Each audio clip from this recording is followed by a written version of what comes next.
សប្បាយខ្ញុំកើតទុកព្រួយរស់នៅផែនដីតែមួយលូតលាស់នោះព្រួយមិនល្អដូចគ្នាខ្ញុំរស់នៅសែនរងារត់ប្រាំងកំព្រីពុកលី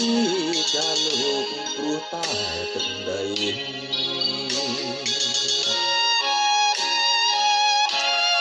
រត់ភាសឹកព្រោះតែសង្គ្រាមជីវិតនៅរស់នៅក្រំព្រៀង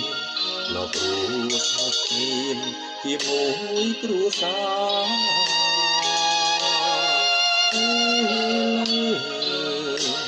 អើយពុកត្រូវខ្សែសង្ខារព្រោះតែកាពីខាងរាពីគូចោលទៀនជីវិ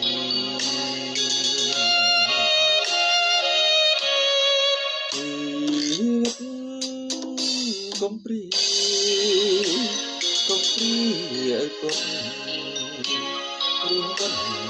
ណុកគ្មានពីពឹង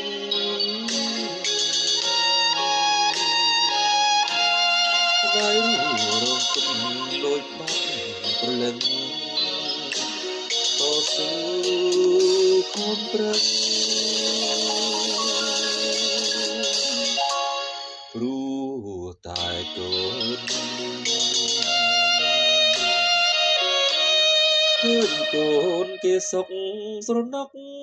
សុខស្រួលក្នុងចិត្តរំជើ